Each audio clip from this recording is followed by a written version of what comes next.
والنهار إذا جلاها والليل إذا يغشاها والسماء وما بناها والأرض وما طحاها ونفس وما سواها فألهمها فجورها وتقواها قد أفلح من زكاها وقد خاب من دساها. بلند صلوات.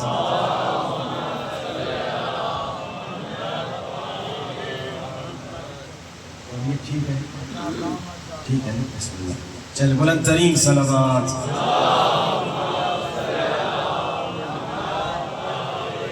پانی تھوڑا سا پانی لائے گا تھوڑا سا پانی پی لے تھوڑا سا. بسم اللہ. ایک بار پھر باوز بلند صلوات.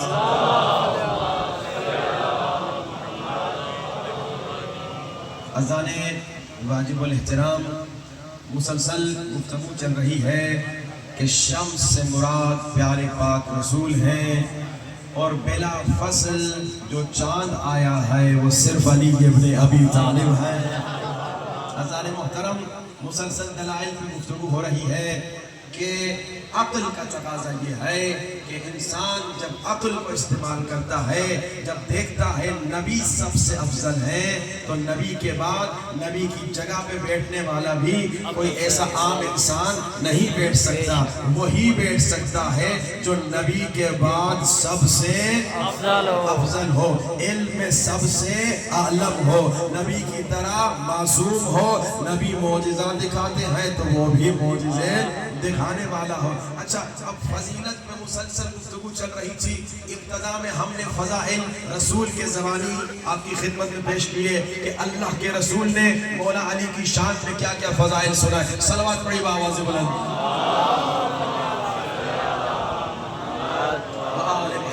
عجل فرجوں. اس کے بعد پھر ہم نے سنی بھائیوں کے خلفاء کی زبانی آپ کی خدمت میں فضائل مولا علی بیان کیے. آج اہل سنت کے علماء کی زبانی مولا کے فضائل بیان کرتے ہیں.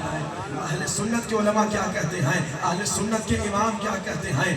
امام احمد ابن حنبل کہتے ہیں، اہل سنت کے امام ہیں، امام احمد ابن حنبل کہتے ہیں کہ تمام اصحاب رسول میں سب سے زیادہ فضائل اگر ہیں تو بس ذات علی ابن ابی طالب کے ہیں.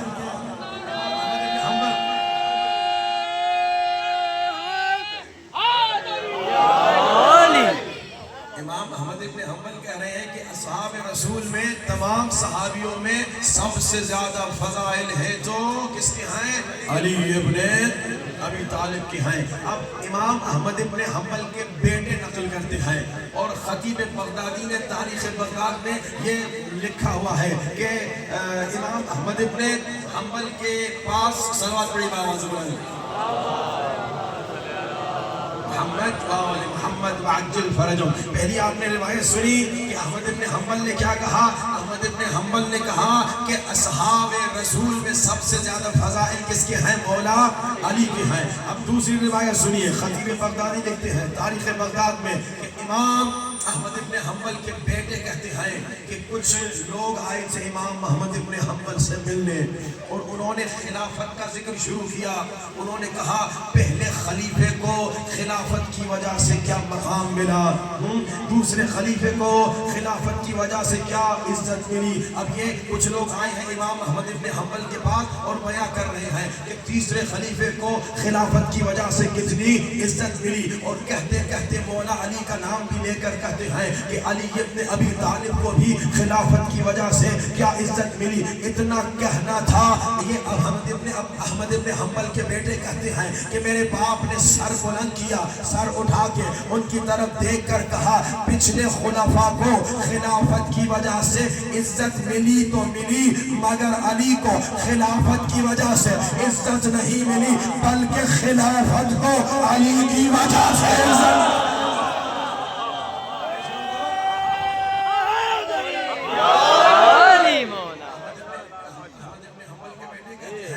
سر اٹھایا امام احمد ابن حنبل نے سر اٹھایا کہا چپ کر دو، بس کر دو، غلط بیانی چھوڑ دو. پچھلے خلفاء کو اگر خلافت کی وجہ سے عزت ملی تو ملی، مگر علی کو خلافت کی وجہ سے نہیں بلکہ خلافت کو علی کی وجہ سے عزت ملی. اور آگے بڑھئے. اہل سنت کے بہت بزرگ مشہور معروف عالم ہیں ابن ابی الحدید معتزلی. ابن ابی الحدید معتزلی سنی ہیں، لیکن ان کا کمال کیا ہے، انہوں نے مولا علی کی نہج البلاغہ پہ شرح لکھی ہے. انہوں نے مولا علی کی نہج البلاغہ پہ شرح لکھی ہے. اب ابن ابی الحدید معتزلی مولا علی کی شان اس انداز سے بیان کرتے ہیں میں اس علی کے فضائل کیا بیان کروں جس کے فضائل کا دشمن نے بھی اقرار کیا. میں اس علی کے فضائل کیا جملے پہ غور کیجئے گا. میں اس علی کے فضائل کیا بیان کروں جس کے فضائل دشمن نے بھی بیان بھی کیے، جس کے فضائل کا دشمن نے اقرار کیا. پھر اسی طرح معتزلی کہتے ہیں ابن ابی الحدید معتزلی کہ اس علی کے فضائل میں کیا بیان کروں جس کے فضائل کو روکنے کے لیے بنی امیہ کے حکمرانوں نے پوری کوشش کر لی مگر وہ ختم ہو گئے، مگر علی کے فضائل ختم نہیں ہوئے. پھر کہتے ہیں ابن ابی الحدید معتزلی اس علی کے فضائل کیا بیان کروں جس کے شیعوں کو قتل کر دیا گیا، جس کی فضیلت بیان کرنا منع تھی مگر پھر بھی فراز دار پہ میسم بیان دیتے ہیں رہے گا ذکر علی ہم اپنی زبان یعنی نعرہ حیدری.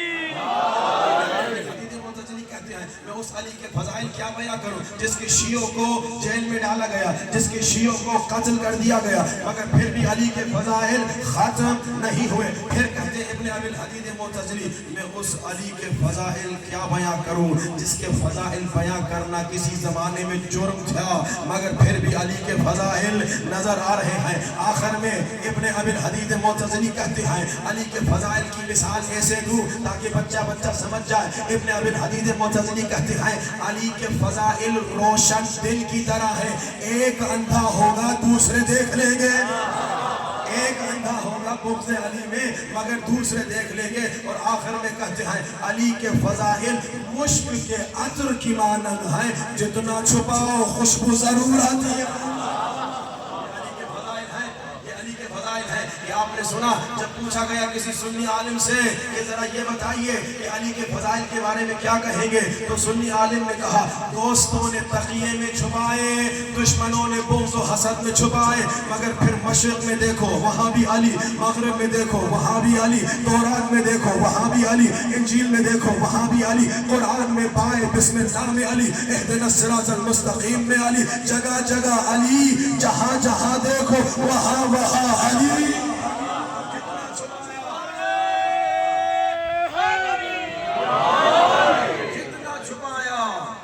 مگر چھپانے والے چھپ گئے، مٹانے والے مٹ گئے، ختم کرنے والے ختم ہو گئے مگر مشرق و مغرب و توریت و انجیل و زبور و قرآن میں دیکھو تو ہر جگہ علی علی لکھا ہے، علی علی لکھا ہے. یہی تو فضیلت ہے کہ دشمن بھی غیر بھی اقرار کرے.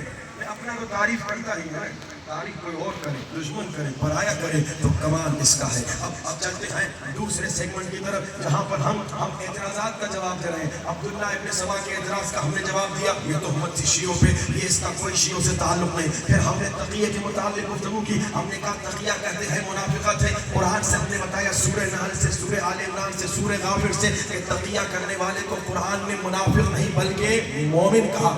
کل گفتگو آغاز ہوئی تیسرے موضوع پہ اور وہ کیا کہ ہمارا عقیدہ ہے کہ علی مولا رسول خدا کے علاوہ دیگر تمام انبیاء سے افضل ہیں. اچھا ایک شیعہ سنی کا مناظرہ ہو گیا.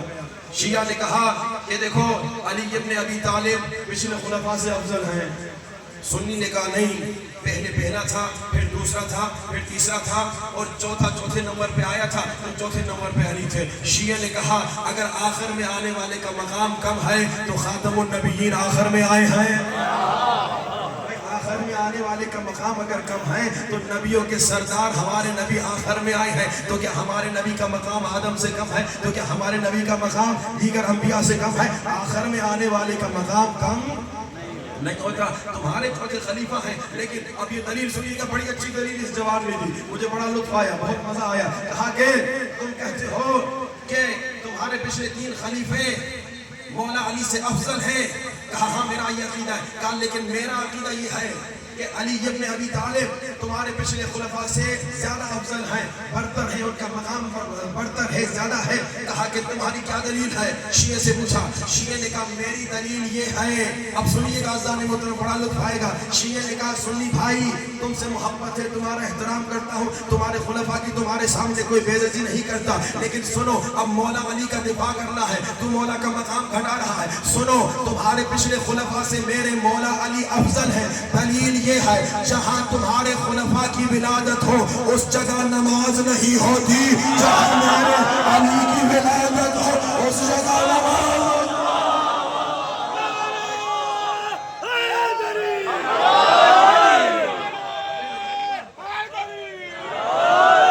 علی بغیر کسی پہ کرم نہیں ہوتا, کرم نہ ہو تو کوئی محترم نہیں ہوتا, اور نہ جانے تیری نماز کیسے ہوتی ہے.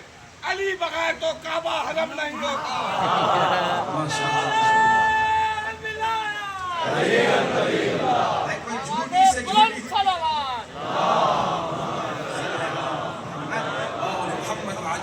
جھوٹی سے جھوٹی روایت لے کر آگے دکھا دو کہ رسول خدا نے علی مولا کی ولادت کے بعد کعبۃ اللہ کو صاف کروایا ہو. ہاں بھائی کہیں یہ روایت نہیں ملتی, مگر دوسرے جتنے بھی انسان ہیں جہاں ان کی ولادت ہوتی ہے وہ جگہ نماز کے قابل نہیں ہوتی, لیکن جہاں علی کی ولادت ہو جائے وہاں خود علی ابن ابی طالب اپنی ولادت کے بعد سجدے میں سر رکھتے ہیں, عبادت کرتے ہیں. سلامت رکھیں بچوں کو, نعرہ حیدری کہنے والوں کو. ایک ہم بھی نعرہ لگاتے ہیں آخر تک کہ مومن نعرہ حیدری. سب کو سلامت رکھیں. اچھا جناب, ہم نے کہا مولا علی تمام انبیاء سے رسول خدا کے علاوہ افضل ہے. دلیل ہم نے سورہ آل عمران سے آتی خدمت پیش کی کہ اللہ نے کیا کہا قُلْ تَعَالُوا نَدْعُوا أَبْنَاءَنَا وَأَبْنَاءَكُمْ وَنِسَاءَنَا وَنِسَاءَكُمْ وَأَنفُسَنَا وَأَنفُسَكُمْ. اہل سنت کے عالم نے زمخشری نے تفسیر کشاف میں لکھا, احمد بن حنبل نے اپنی مسند میں لکھا کہ رسول خدا حسن و حسین کو ابناء کی جگہ لے کر آئے, بیوی زہرا کو نساء کی جگہ لے کر آئے, اور نفس کی جگہ پہ صرف علی ابن ابی طالب کو لے کر آئے. تو جب نبی سب انبیاء سے افضل تو نفس نبی بھی انبیاء سے افضل. اچھا اور آگے بڑھتے ہیں. اب حدیث کی آپ کو دلیل دیتے ہیں. اللہ کے رسول نے فرمایا, شیعہ سنی علماء نے اس حدیث کو لکھا, اللہ کے رسول نے فرمایا من اراد ان ينظر الى آدم فی علمہ, جو آدم کے علم کو دیکھنا چاہے, ونوح, اور جو نوح کو دیکھنا چاہے, فی حلمہ, نوح کے حلم, فی عزمہ, جو نوح کے عزم کو دیکھنا چاہے, وابراہیم فی حلمہ, وعیسیٰ فی زہدہ. اللہ کے رسول فرماتے ہیں جو آدم کے علم کو دیکھنا چاہے, جو نوح کے عزم کو دیکھنا چاہے, جو ابراہیم کے حلم کو دیکھنا چاہے, جو موسیٰ کی حیبت کو دیکھنا چاہے, جو عیسیٰ کے زہد کو دیکھنا چاہے, فَلْيَنْظُرْ إِلَىٰ عَلِيِّ ابْنِ أَبِي طَالِبٍ, تو بس وہ علی ابن ابی طالب کو دیکھ. یعنی وہ تمام صفات, یعنی وہ تمام صفات جو دیگر انبیاء میں الگ الگ تھی وہ ساری علی ابن ابی طالب میں یکجا تھی. یہ مقام مولا علی ہے, تمام انبیاء سے افضلیت کا یہ مقام ہے. اچھا اور آگے بڑھیں. دیکھیے شیعہ سنی علماء نے لکھا, کیا لکھا کہ رسول پاک کا آخری جانشین میرے مولا امام الزمانہ عجل اللہ تعالی فرج و شریف جب آئیں گے, صلوات کی آواز بلند,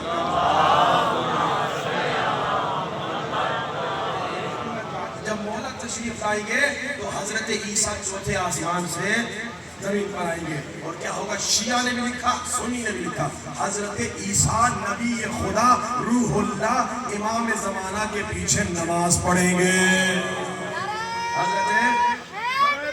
حضرت عیسیٰ کیا کریں گے؟ نبی امام کے پیچھے نماز پڑھیں گے. اب یہ جملہ سنیے گا, جب رسول پاک کا 12واں جانشین عیسیٰ سے افضل ہو سکتا ہے تو پہلا جانشین کیوں نہیں ہو سکتا؟ جب 12واں جانشین یا علی. جب 12واں جانشین رسول حضرت عیسیٰ سے افضل ہو سکتا ہے تو پہلا جانشین افضل کیوں نہیں ہو سکتا؟ عزیزان محترم بہت زیادہ دلائل افضلیت پہ ایک اور بھی چلیے آپ کو سناتا چلوں. کیا فرمایا اللہ کے رسول نے؟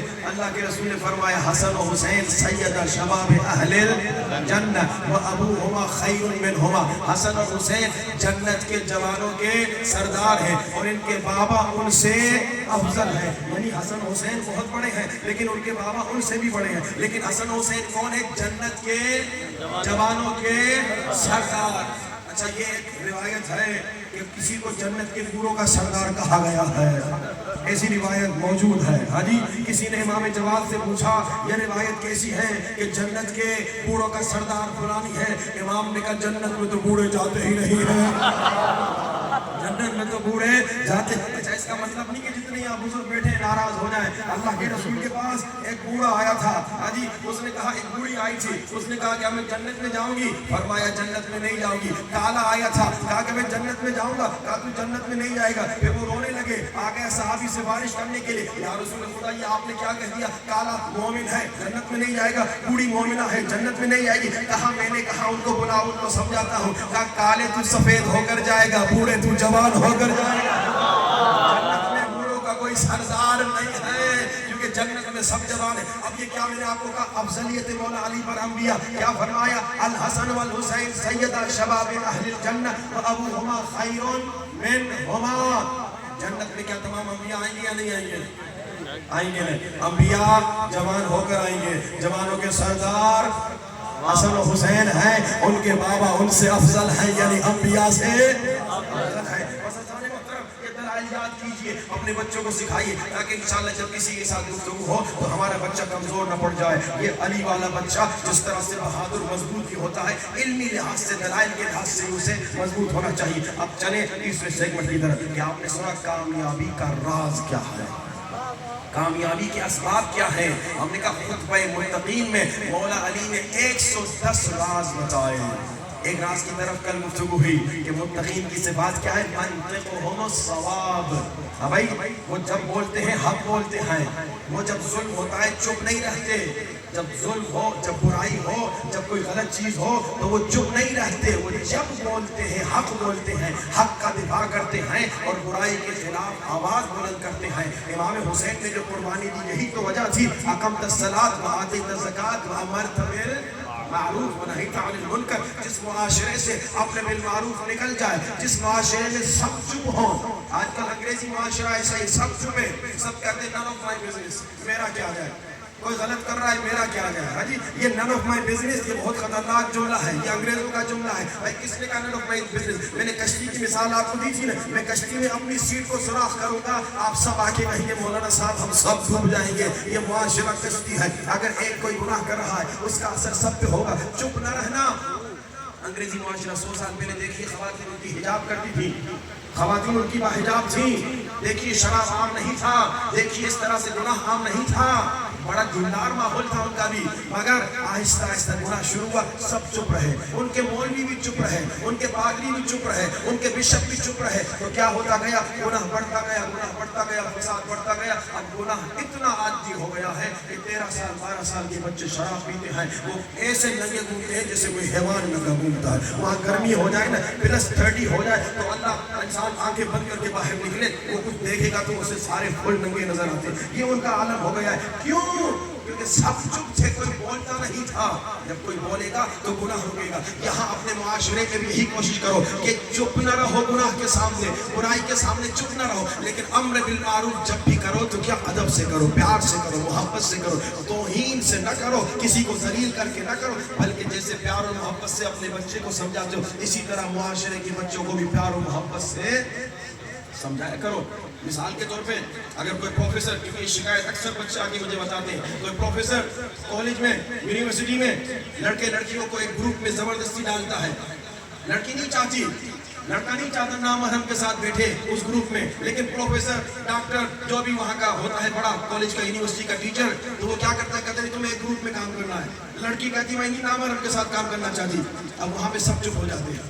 شکایت کرنی چاہیے، ماں باپ کو جا کے جانا چاہیے کہ یہ ہماری بچی اس لڑکوں کے گروپ میں نہیں رہنا چاہتی. جب چپ رہیں گے تو وہ مجبوراً بچی بھی وہاں پہ برداشت کرتے کرتے آہستہ آہستہ وہ بھی پھسلتی جائے گی. نامحرم کے ساتھ بیٹھنا آپ نے سنا اتنا خطرناک ہے جتنا آگ اور پیٹرول کا قریب ہونا. اور یہ اسکول کالج میں پڑھنے جاتے ہیں، کوئی تباہ ہونے نہیں آتے تو کوشش کرے چپ نہ رہے، گناہ کے سامنے بولے. نقصان نہیں ہوگا. آپ نے سنا امام نے کیا فرمایا؟ نقصان نہیں ہوگا. اب اور آگے بڑھے. امام نے خطبہ متقین میں کیا فرمایا؟ امام نے فرمایا فضیلت، فضائل، مقام، اسٹیٹس. کامیابی کا راز مولا بتا رہے ہیں کہ فضیلت، مقام، اسٹیٹس کس کا ہے؟ انسان سمجھتا ہے میں پیسے والا ہو گیا تو میرا مقام بن گیا. انسان سمجھتا ہے میں بڑی گاڑی میں چل رہا ہوں تو یہ میرا مقام اور اسٹیٹس ہو گیا.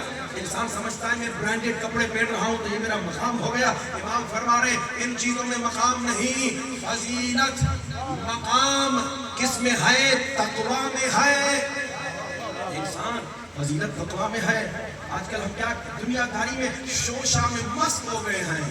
ہاں جی، بڑی گاڑی کی ضرورت نہیں ہے، مہنگی گاڑی کی ضرورت نہیں ہے، چھوٹی میں گزارا ہو رہا ہے، لیکن شوشہ کرنا ہے، لوگوں کو دکھانا ہے. آج ذرا ہماری زندگیوں کو دیکھیں. امام کہہ رہے ہیں اس میں اسٹیٹس نہیں ملتا. اسٹیٹس، مقام، رتبہ یہ شوشہ میں نہیں ملتا. گھر میں ایسی چیزیں رکھتے ہیں جن کی ضرورت نہیں، صرف شوشہ کے لیے ہوتی ہے. شادیوں میں دیکھیں ایک رات ایک شادی میں 50 لاکھ خرچہ. بھائی اس کی ضرورت نہیں ہے. یہ سارا شوشہ، یہ سارا ایسا. ایک جوڑا لڑکی ایک رات پہنتی ہے 50,000 سے شروع ہوتا ہے، 1.5-2 لاکھ کا جا کے. اور نہ جانے جتنا زیادہ کیا کہتے ہیں جتنا گڑ ڈالو اتنا میٹھا، کوئی اس طرح کا جملہ ہے نا، وہ آپ اس کو کریکٹ کر لیجیے گا، سمجھ گئے ہوں گے. ہاں بھائی پیسہ بڑھتا جاتا ہے. 5 لاکھ کا ایک رات کا جوڑا. یہ صاحب یہ شوشہ وہ کتنے غریب ہیں. اسی 5 لاکھ سے تم کتنے غریبوں کے 1 سال کا خرچہ دے سکتے ہو. یہ شوشہ میں مبتلا ہو رہے. کیا ہوگا؟ لوگ تعریف کریں گے اس نے فلاں جوڑا پہنا، اس کی شادی میں اتنے کھانے تھے، وہ کھانے تو 8 گھنٹے کے بعد ہضم ہو کے کچرے میں چلے جائیں گے. اس سے تمہیں کیا نتیجہ ملے گا؟ اس شوشہ سے کیا تمہاری عمر بڑھے گی؟ نہیں، عمر نہیں بڑھے گی بلکہ نظر لگے گی، عمر گھٹے گی. ہاں بھائی بہت سارے لوگ قبرستان میں جب بنے، امام نے فرمایا جانتے ہو کیوں وہ مرے؟ کیا ہارٹ اٹیک سے مرے؟ کیا کسی کڈنی فیلئر سے مرے؟ کیا لنگس کی کسی پرابلم سے مرے؟ نہیں. امام فرماتے اکثر لوگ جو قبرستان میں دفن ہیں وہ نظر بد سے مرے ہیں. تم شوشہ کر رہے ہو، اپنا گھر بڑا بنا رہے ہو، دکھاوا کر رہے ہو، بڑی گاڑی دکھا رہے ہو، شادی میں 1 کروڑ خرچہ کر رہے ہو، 5 لاکھ کا جوڑا بیٹی کو پہنا رہے ہو، اور اسی کی وجہ سے لوگوں نے دیکھا، لوگوں کو دکھانا تھا، کسی کی نظر لگ گئی، بیٹی کا ایکسیڈنٹ ہو گیا، کچھ دنوں میں طلاق ہو گئی، گھر میں یہ ہو گیا، تباہی ہو گئی. اے انسان شوشہ سے بچو. اس کا کیا فائدہ؟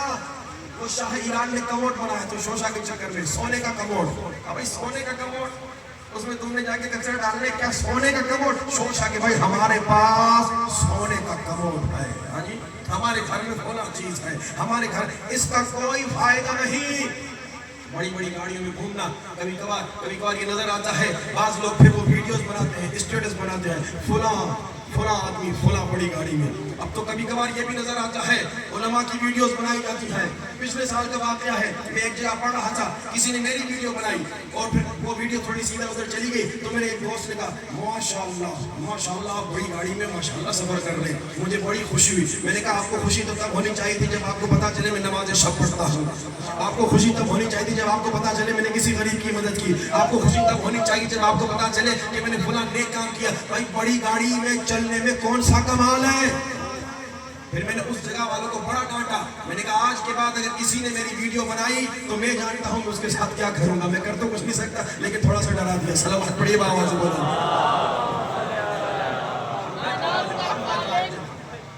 ریاکاری سے محفوظ رکھے آپ سب لوگوں کی حفاظت کے لیے آواز بلند تر آواز. ریاکاری سے بچو، شوشہ سے بچو. یہ مقام نہیں ہے. امام نے کیا فرمایا؟ فضیلت، مقام، اسٹیٹس کس کا ہے؟ متقین کا ہے. آج اگر آپ ریاکاری میں مبتلا ہوں گے تو آپ میں اور مشرکین میں کوئی فرق نہیں رہے گا. آپ مسلمان ہیں، آپ شیعہ ہیں، شیعہ ہو یا سنی ہو جو بھی، ہم سب مسلمان ہیں. مشرکین ریاکار تھے، کفار تھے، ریاکار تھے. آج ذرا سچ سچ بتائیے ہمارے معاشرے میں، اب جتنے ہمارے یہاں مالدار مومنین بیٹھے ہیں وہ ناراض نہ ہو.